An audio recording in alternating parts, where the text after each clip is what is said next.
I do like helping people. It's very gratifying. Like one time when I was with my first company, this was an elderly people's home, Right. and I get a call to come out there. And when I arrive, I get a standing ovation that I'm Wow. there. I'm like, okay, I haven't fixed anything yet. I mean, you're kind of a rock Nothing's been star, right? fixed, It's like everybody. you've got the logo on your truck or shirt or whatever, and it's like game on. It's like, well, it's like that. It's like, oh wow, you're Superman. It's like, Yeah. whoa, Superman show that. Yeah, and it's like, that could be it could be really gratifying. You're like, wow, thank you. Now let me see if I can help you. Let me see if I can get this done. Hello, and welcome to the Elevator Careers Podcast, sponsored by the Allred Group. I am your host, Matt Allred.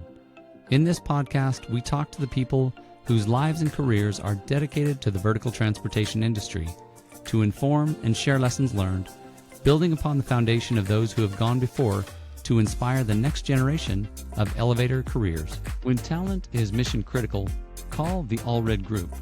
With industry expertise, top talent, and exceptional customer service, you need the Allred Group on your side. Your priority is their priority. Call now, 404-890-0445. Today our guest is Lawrence Wolf. Lawrence talks about his journey from the merchant marine to the elevator industry, discussing the challenges and rewards of transitioning careers. He emphasizes the importance of technical skills, community, and the satisfaction derived from helping others. The discussion also touches on the future of the elevator industry and the need for more young people to enter the trade. Well, Lawrence, welcome to the show. Hi, thank you. Thanks for having me. Yeah, absolutely. I appreciate your time. It's always been good. I know I've harassed you many times over the years, seeing, hey, you want to, do something different. And things haven't worked out, but I've always enjoyed the conversations. Right on. Yes, Yeah. likewise. And I always like, when you send me the emails about various different, thing. I look at the roles that you're offering, what you're looking for, what you're heading up for. And I'm like, well, could I see myself in that role? Would that be something? Business manager? Well, probably not. I don't know if I have, yeah, that's not me. Service supervisor? I could probably do that. Where's this? Oh, Greensboro, huh? Greensboro. Well, I always like North Carolina. I don't know. But as things are right now, I'd have to say, I'm happy in the Bay Area. And I think, as I was mentioning to you, I've started with a new company, and so far so good. So Awesome. Yeah. And I think, as I recall, you used to work in the merchant marine, correct? Is that part of your yes, journey? how I got into the elevator trade. Well, I was a licensed officer in the Merchant Marine, which okay, that's the Love Boat, that's the Exxon Valdez, Right. that's Captain Phillips. Okay, Right. that's those guys. It's not the U.S. Marines, just Right. so we know Right. that. So I was an engineering officer, and I, was part of fixing the power plant and propulsion systems on a merchant vessel. Cool. And I would travel about. I wouldn't see too much of the outside, but I didn't see a lot of the world. I saw a lot of the harbors. Yeah. Um, Yeah. For months at a time, right? You're like buried in yes, this belly yes, of a whale exactly. kind of thing. Yes, exactly. You're running a watch, so you're on 4 hours. You're off 8 hours. You're lucky if you get 6 hours of sleep. 6 hours Mm, is beauty sleep. If you're getting 6 hours on a merchant vessel, it's like, dude. I mean, wow. unless it's an automated plant. If you have an Right. automated plant, okay, as long as you don't have the duty night, then you should be able to get a good night's sleep. So I'm Uh, just curious, and this little maybe off the subject, are those diesel powered? I mean, you weren't shoveling oh yeah, well, coal, right? yeah, the main varieties are steam or diesel. Okay. I sailed on both. I was attached to a gas turbine vessel, but that vessel didn't go anywhere. It was in what's called reduced operating status. So it Okay. was hanging out at the dock waiting for orders to, Mm, okay, we're going to fire it up. And I did a little bit of that work as well, where you would essentially do maintenance on the ship. The ship was just hanging out at dock. You would just be doing maintenance on items on it, making sure it's ready to go, because those ships are supposed to be able to ready to go in about 30 days. They say, okay, okay. get ready. you should be able to pick up your cargo in 30 days. Right. Okay. And yeah, actually, my first vessel was a steam vessel that was brought out of Ready Reserve.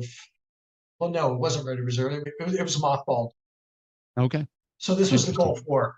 My first ship was because of the Gulf War. First Gulf. Okay. I, Yeah. Yeah. I didn't expect it. We thought this was the Gulf War to end all Gulf Wars, but it wasn't. Anyway, so my first vessel I caught at Pier 70 in San Francisco, and it was cold iron. And we were actually able to get that up within 30 days and, do our sea trials and stuff like that. And we were able to pick up our car, get ready to go get our cargo in 30 days. But there are very few ships were able to do that. And of course, whenever we would like shut down, sometimes on a steam vessel that has two boilers, generally speaking, if you notice that you might be having a leak or something like that, you'll shut down one of the boilers. Or in some cases, if you have the time, maybe you shut down both boilers. But then as soon as you start back up again, you get all these leaks.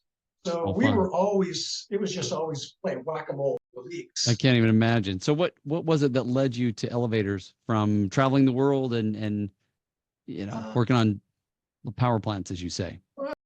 I got I got married. Let's see, I got married in 2004, and I had known her for a number of years, but as a girlfriend, and you're going out to sea, it's one thing, and then as a wife, and you're going out to sea, it's another.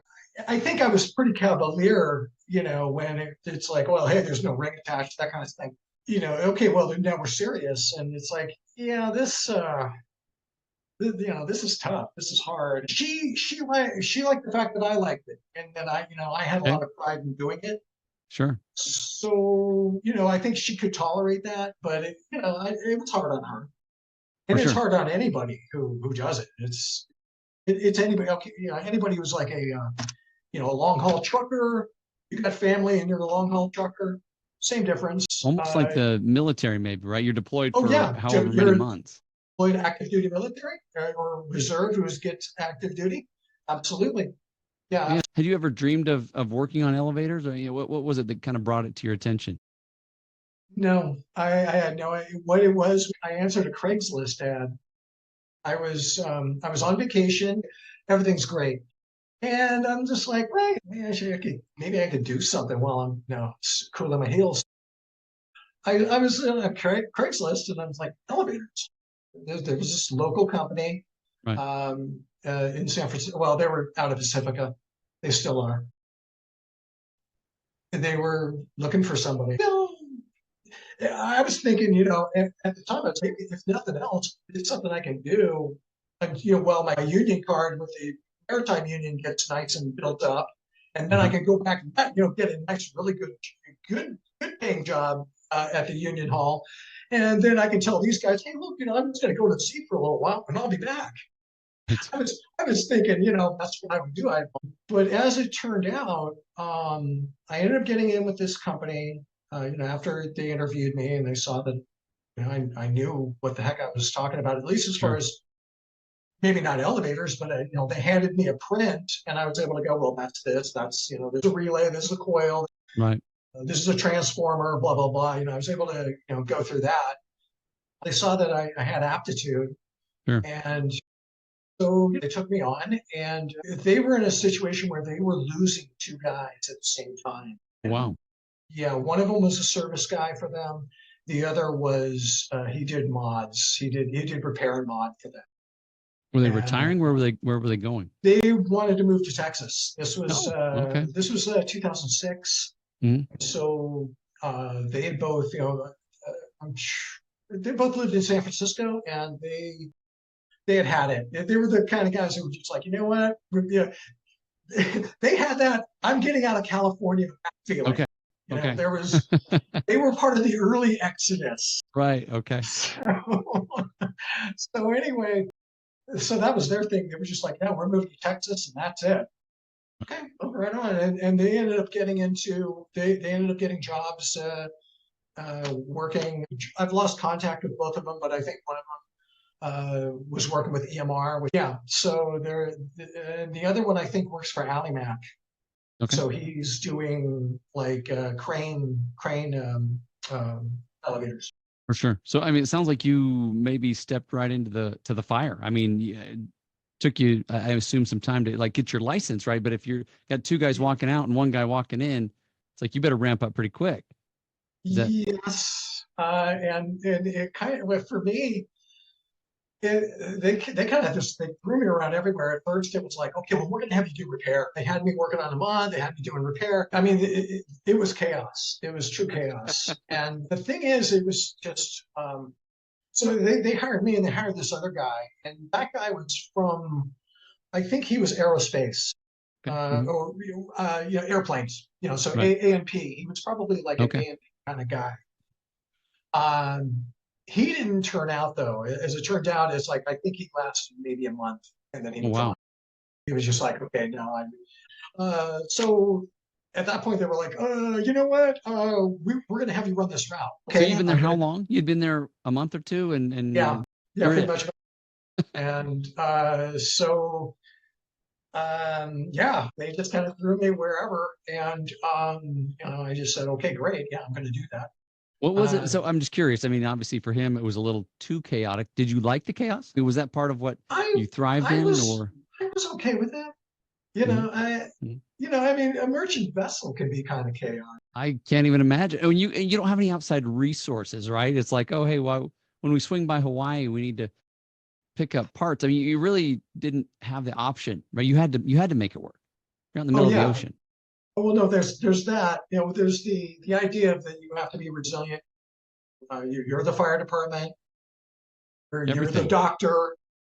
If it can't be handled on ship, then yeah, you need to have it flown to you, or you need to call for a tow. Yeah. So yeah, there's a lot of thinking ahead in that line of work. So yeah, in that respect, I think the chaos was okay. Sure, I'm all right with that. I think it's the driving around that was probably the biggest for me. I never see. First of all, I never thought, oh gosh, I'll just get involved. What I loved about being in the Merchant Marine is that my commute was I wake up, throw on my boiler suit, brush my teeth, and walk down to the engine plant. It was a really easy commute. I didn't like commuting. Right. Driving, having.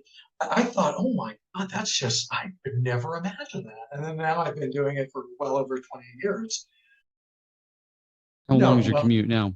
I met. it's well, depending on San Francisco track, I have to cross the Bay Bridge, and sometimes Fun. the Bay Bridge. It's been less now since COVID, all that Okay. stuff. Traffic hasn't come back to what it was, where it certainly took me a good hour just to Okay. get in. So you are working downtown because I've heard San Francisco has a lot of very historic, drum machines and all kinds Oh of yeah, stuff that oh yeah, that oh yeah. Yeah, I've worked on drum machines. In fact, the company that I was working with, well, they had their shop in the Tenderloin. Okay. in the what? Sorry. The Tenderloin, so the Tenderloin of San Francisco, without that, every major city, I guess, technically has a Tenderloin. A Okay. Tenderloin, okay, this is what I found out. Tenderloin is, well, first of all, it's a steak, right? But it's the Yeah, that's better, what I know it as. Sure. it's the better steak. The idea is that a cop who's on a cop salary probably can't afford the Tenderloin, but he can if he's in an area where there's going to be some payout. So they call it the Tenderloin because it's kind of the seedy part of town. Okay. The San Francisco Tenderloin, it's a rough neighborhood. You I guess. definitely you got to mind your p's and q's as far as, okay, I can't leave anything out because it's like Star Wars. I mean, Jawas will take it.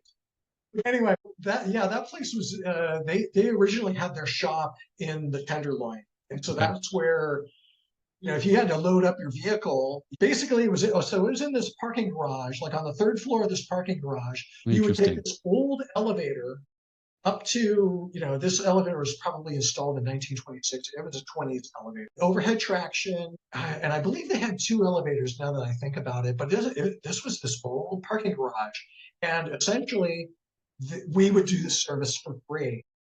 This company would do a lot For of in free? kind trade. Oh yeah, yeah, because it was like, Interesting. well, we'll do your, because I'm sure they got a kickback as far as either reduced rent or they got free rent. I'm not sure which. I That think it makes was sense. reduced Okay. rent.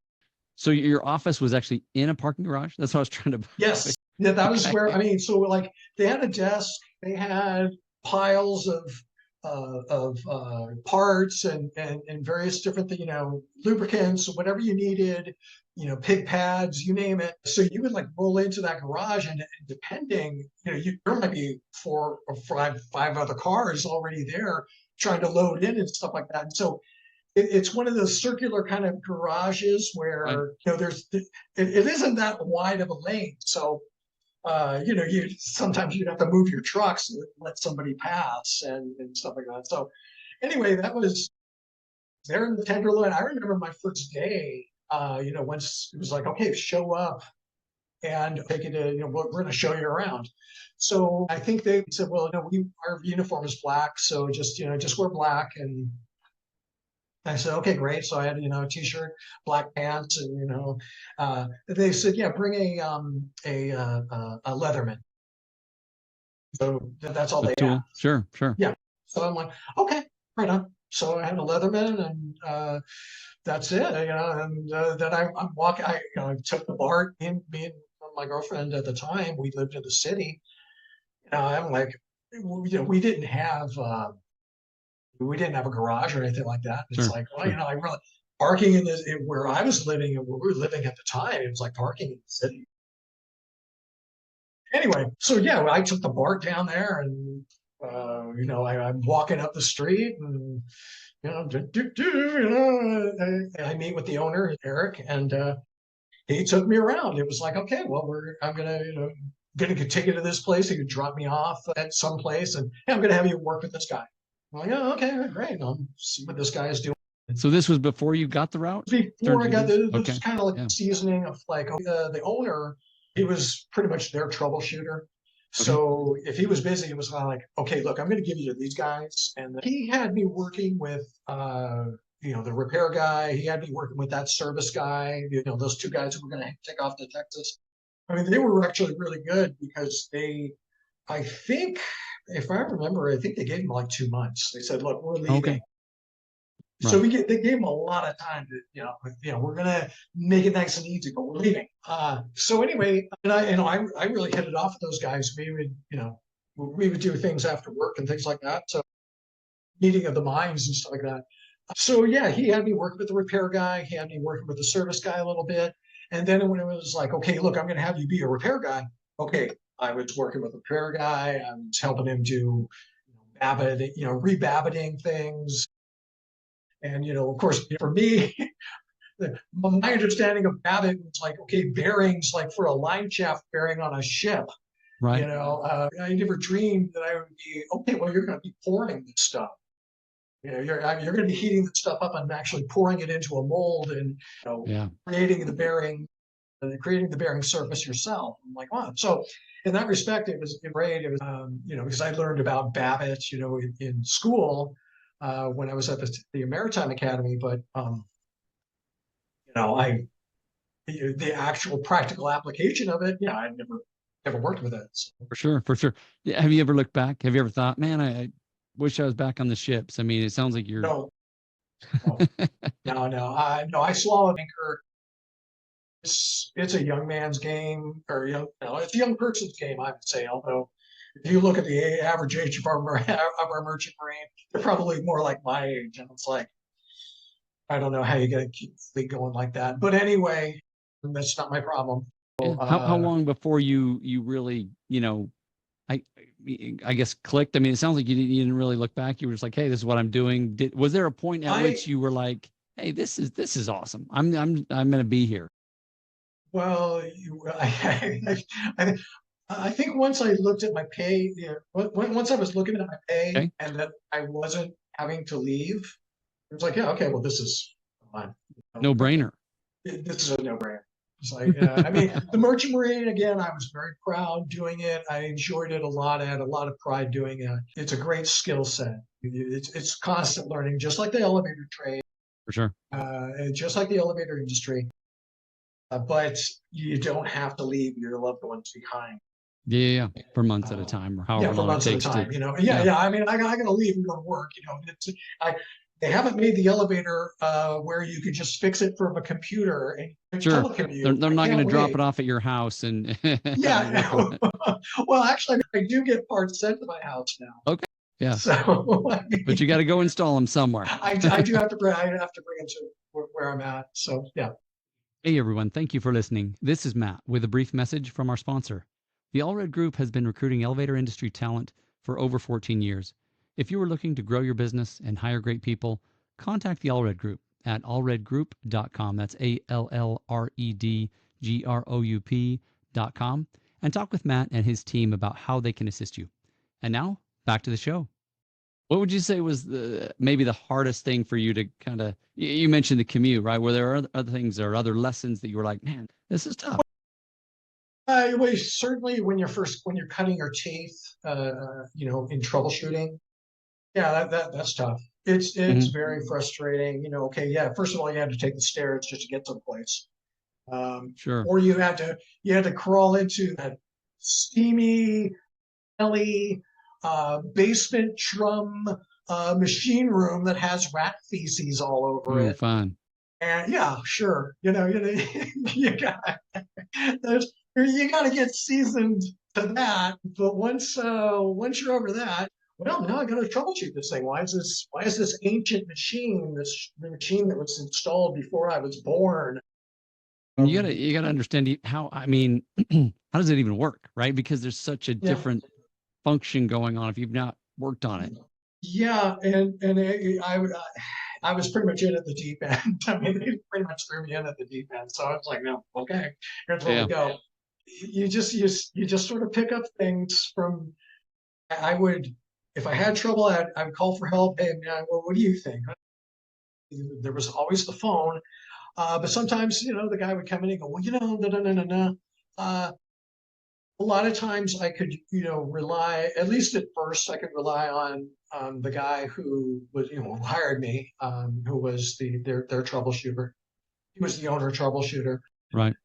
So, and I gleaned a lot from him because I mean, he was very Sure. good.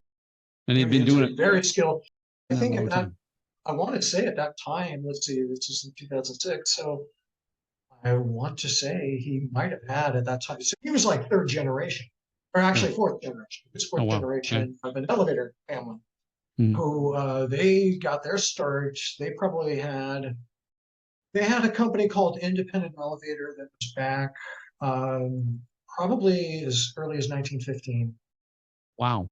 So Okay. their great granddad was, I believe, winding motors with Thomas Edison. So he came. So he's, you know, back east. I think he was on. They're an Austrian name. So he came out west probably sometime around 1915 or thereabouts. Uh-huh. And I remember seeing a Bell Pages ad from 1920 that had Wow. Independent Elevator and had their Interesting. address and, you know, Klondike 527, you know, as the phone number. So that was their lineage. And I mean, he was a fourth generation elevator guy. Sure. Sure. Um, Sounds like you so had a huge impact on obviously you ramping up quickly and not just that, hey, yes. Oh yeah. you're being thrown to the wolves, but hey, I'm here to support you. So Yeah. you were able to learn fast. Yes. I was able to learn fast. I was able to matriculate very quickly. Um, so yeah, having that support system was very good. I had my 6 month time, and you know, once my 6 months was up, I was like, okay, and here's your pay bump. I'm like, okay, right on. Now I'm really seeing the cash flow in. So that was really great. What do you love the most? I mean, you've been doing it for 20, Uh, you remind me. I've Okay. been 18 years in the industry. So well, it's 25. Oh, hold on. Oh, 19 years in the industry. So yeah, Okay. 19 years in the industry. What do Um, you love the most? I do like helping people. I think um, it's very gratifying. Like one time, this is when I was with my first company, and this was an old person's home, so elderly people's home, Right. and I get a call to come out there. And when I arrive, I get a standing ovation that I'm Wow. there. I'm like, okay, I haven't fixed anything yet. I mean, I mean, you're kind of a rock nothing's been star, right? fixed, It's like everybody. you've got the logo on your truck or shirt or whatever, and it's like game on. It's like, oh wow, you're Superman. It's like, Yeah. whoa, Superman showed up. And it could be really gratifying. You're like, wow, wow, thank you. Now let me see if I can help you. Let me see if I can get this done See if I can live because up to this expectation, right? yeah. I mean, it's like, okay, no pressure. um, yeah, so that is it's very gratifying. I like the relationships that I've been able to make, the camaraderie, of my fellow mechanics. Um, yeah. Awesome. Yeah. What would you say, to maybe somebody who's brand new, maybe somebody who's, you know, considering or considering getting into the industry? What kind of advice would you give them? Well, you want to be technically savvy first and Hmm. foremost. I'm a trade unionist now. I'm a part of the IUEC, Right. Local 8, and so if you want to get into the elevator trade, then it's a competitive thing. Everybody knows about it, and there's a Hmm. line around the block trying to get into that. So you need to set yourself apart from everybody else. And one of the first things that I recommend is get certified in your welding because that Okay. will set you apart. If you're not already union, if you're let's say you're a union carpenter, well, that's good. Now, if you can on the side get a certified welding certificate, oh, dude, you just now gave yourself 2 bumps up. Okay. Congratulations. Um, but for somebody who maybe isn't but is trying to do that, well, then I would say, okay, a certified welding certificate. Um, or if you are, you can get an AA in electronics. We're not putting in relay logic elevators anymore. So, okay, that's gonna really boost you. That's going to set you apart from the guy who's just going, well, hey, I'm young, I'm strapping. For the younger kids, if you're in high school, because the, the union is trying to get the younger folks. For sure. When I came across in 2015, I was in my 40s. I was part of an old group, and I remember somebody saying something about that. Oh, a bunch of old people. Like, you know what? Just because we're old doesn't make us useless. In fact, I had my CCCM when I came over, so I was able to hit the ground running Right. as an apprentice. So anyway, Sure. but there is a greater desire to reach out to the younger, the high school kids, and a number of my union brothers have set up a trade trailer. This one guy has I forget the name of this foundation. I think it's the Friendship Foundation or something like that. But, his name is John Christopher. Heck, I'm going to throw it out there. I don't know. He might be retired now, but anyway, he started this trailer that goes around high schools and it opens up and it has various different things that the kids can get into and these high school students can look at and learn what it is to be a tradesman. So for those, unfortunately, they're not teaching shop anymore, Right. or not too many schools have shop, Not I as should say. many places, yeah, as used to, as I understand.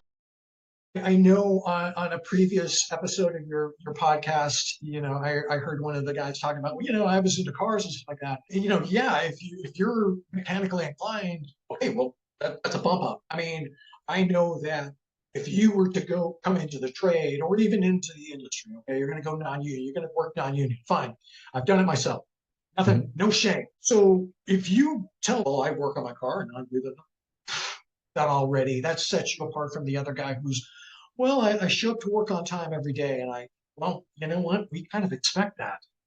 Sure. That's good that you show up to work on time because I mean, but To your point, you got to have some mechanical aptitude, some competencies. I mean, I yes, talked to a guy the other day that had somebody just starting and didn't know how to read a tape measure. I'm like, wow, that's a basic skill that a Yeah. little bit of carpentry, a little bit of something Yeah. would Well, have see, taught. that's part of the proficiency for the union, it's like so you have there's like a three-part test. There's an English test, there's so to make sure that you understand how to construct sentences. And then there's the mechanical, okay, if this wheel is rotating this here and it's rotating this way, which way, and Right. this one's rotating this way, which way does this one rotate? There's the mechanical aptitude portion of Sure. it. There's also what is this there's an arrow that points to the gradient on the tape measure. What is Right. this read? So yeah, Yeah. if you can't read a tape measure, forget it, dude. You're not going to score very well. You might be able to BS somebody else, but you're not going to be able to get past the union For bar. sure. Yeah. So I got a question for you. One of the issues that I bump into frequently, and I hear, a lot of people will call me, especially, residential elevators, right? There seems to be this growing need. Yeah. Can't find anybody. I mean, and on one hand, it's like, I shouldn't say anybody, right? But they really struggle, a lot of them, to find people to do residential elevators, which I would think that that's a great place maybe to, to look for elevator mechanics, just because they've got some basics. But what could be done to maybe get more of those folks, I guess more, and you've kind of talked to it, right? Get young folks to even look at, residential, for example. I've been to college. Yeah, it's Right. great. I went to a maritime academy. It's great. Um, the elevator industry does not care about my maritime or my college credentials. They cared about my high school diploma. Right. And the same with the NAEC when I was, going through that apprenticeship program. They didn't care about my college transcripts. They cared about my high school. Hmm. And it's like, okay, which I was like, this is more technical. This is more germane to what this is all about. But no, they were more interested in what my high school aptitude was, and I don't know. Maybe that's because that's the microcosm for hey, what you were in high school. Maybe that's what you always are. It Maybe. is I kind mean, of I a don't. microcosm of what you eventually will be. Maybe, Yeah. maybe, you know. Yeah. Yeah. No, it's an interesting observation. If there's one thing you could wave your magic wand and improve or change or make different, what would you do? Finding qualified people at entry level. Well, I would change the educational system. As much as my high school was a very good high school, I especially our English department was tops. All right, Mrs. Bennett, you were awesome. All right, love you. Um, you know, uh, but from what I understand, our shop, and I didn't take shop in high school. Right. We had a motor shop. We had like to work on cars. Right. But I remember talking to my brother. My brother was telling me that no, this was a place for the retrobates. Sure. My brother tried taking that. He took auto shop. Apparently what the teacher saw him in there. My brother, we both played football. So we're Right. both letter football guys. He's my older brother, and he is 1 year ahead of me. This was a conversation we had recently, and he kind of brought this up. But apparently, that was a place for the retrobates. It Right. was just like what is that movie? Breakfast Club. It's like I take shop. Yeah, Right. you're a retrobate. It doesn't have to be that way. It shouldn't be that way. It should be you will have a skill. You don't go to college. I'm the biggest believer. I I would not go to the Maritime Academy today. If you were to put me back, I'm 18. I wouldn't. It costs a lot of money. It's a good education. Don't get me wrong. Sure. Don't get me wrong. You learn a lot. You learned by doing at that school, but it was expensive. For sure. When I went through, I'm going to date myself. The hell, 86 through 1990. I want to say, all said and done, it was like $28,000. Now this Wow. is And that was a while ago, for sure. Yeah. yeah, and that was a lot of money then. Oh, yeah. That was a lot of money back then. I don't know, and I remember when they changed to being a CSU school. Oh, everything went up. Oh, And it's wow. like, okay, but you didn't get as much time at sea. So, anyway, I don't want to, badmouth anybody here. They were doing the best they could. But all said and done, no, they're keep your tuition costs low. If somebody will take you on as an apprentice, do it, man. Sure. They're paying you and you're young, do it. Oh, I'm gonna pay as I want to go and I want to party. You can party when you're making money, dude. You can go to these, you can be social when you're making money. In fact, it's a lot easier when you have money in your pocket to be social. Sure. Right. Yeah, but Yeah. I know from my era, getting out of high school in 1986, for me, it was like, okay, I got accepted to the Maritime Academy.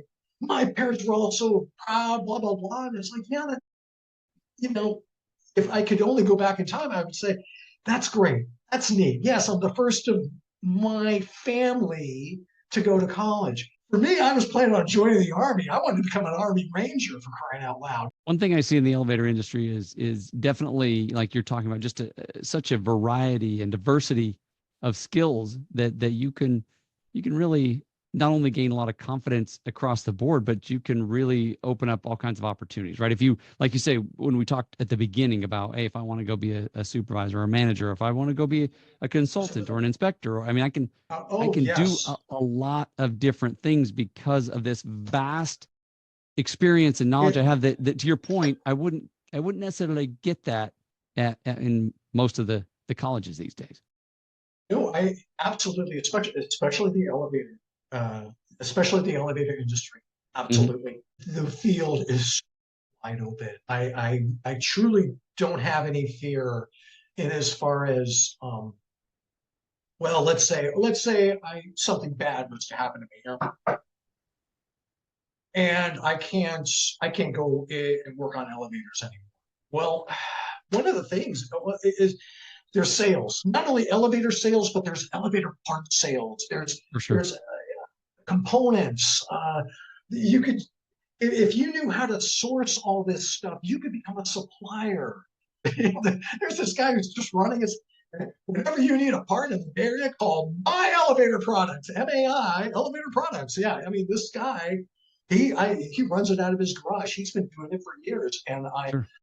when my first company, whenever we needed a part, it's like, yeah, I can't go through the usual places, can't seem to find it. Call up my. He seemed to have it. The guy seemed to be a wizard. And when I was with Star, it's like same thing. I'm like, oh, my elevator. In fact, I was going through inventory today, and I'm like, oh, my elevator products. Oh, yeah. I might have to turn the ETI guys onto my in the event we're having trouble sourcing things. So yeah, there's so many things. Yeah, yes, supervising, elevator inspecting, NEEP, the National Elevator Industry Education Program.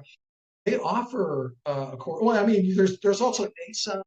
You Sure. can always Sure. go through NASA, but I plan on availing myself to the NEEP elevator inspection program Nice. because Get your QEI and all of yeah, that. get my Right. QEI and yeah, and add that to my belt, add that to my sash, as I Well, it like does to make say. you, yeah, more marketable, right? You can market yourself a Absolutely, lot of different directions, and to your point, absolutely. there may be a point at which you're like, yeah, I don't want to keep climbing around and Well, under yeah, and I really hope, God willing, I can get another 10 years. That'll give me 20 years at the union. And okay. And I'd say by that time, I will be pushing out, getting close to the 70-year age. Hey, I don't mind dating myself. Fine.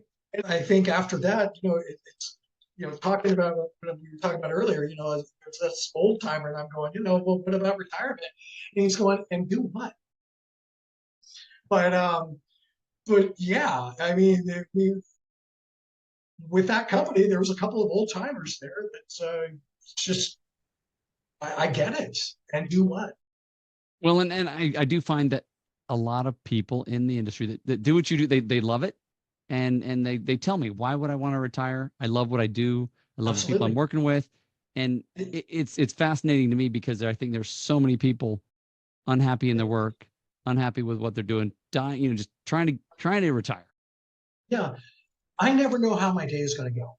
I have a plan for my day, but like Mike Tyson said, to get hit in the face, it's like it's Monday. In fact, I Right. walk in, one of my freight units is down.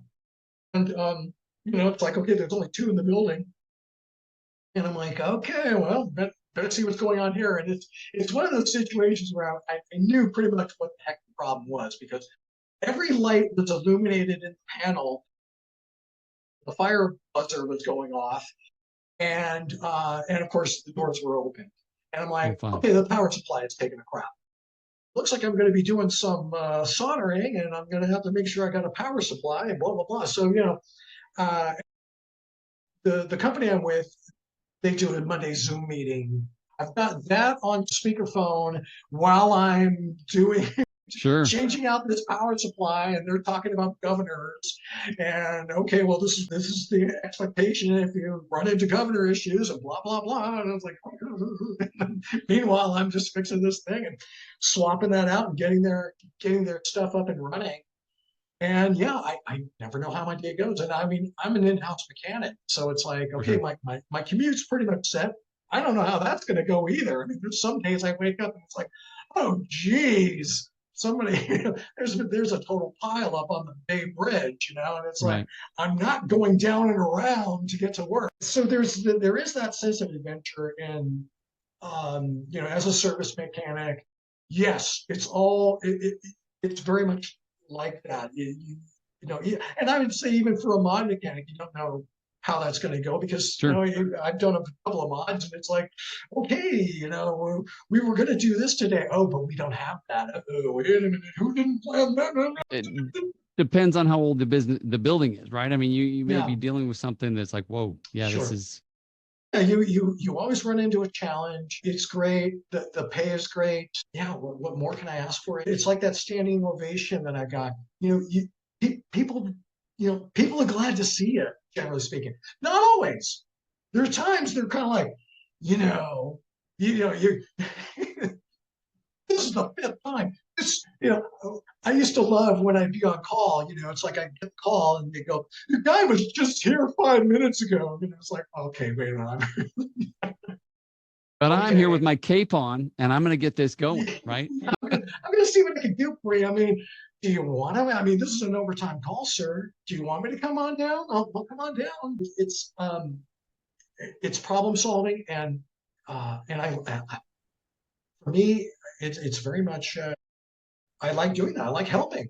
I like helping people. If I can help people, it's like, all right, that was great. Yeah. Great day. Yeah. Hey, I solved the problem. Elevator mystery solved, baby. And there aren't that many people that can do what you do. So to a lot of people, you are the superhero. I mean, yeah. I kind of remain humble, because there are some days where it's like, gee, I don't feel like a hero. I feel like a bum. I get it. I get it. Sometimes these elevators can make you feel real stupid, but for the most part, I love the challenge, and that's one of the things I loved about the merge training. It's a great challenge, and yes, you're fighting Mother Ocean, or you have to deal with a very unforgiving mistress, and the elevator is an unforgiving mistress too. Well, it's an unforgiving robot. For sure.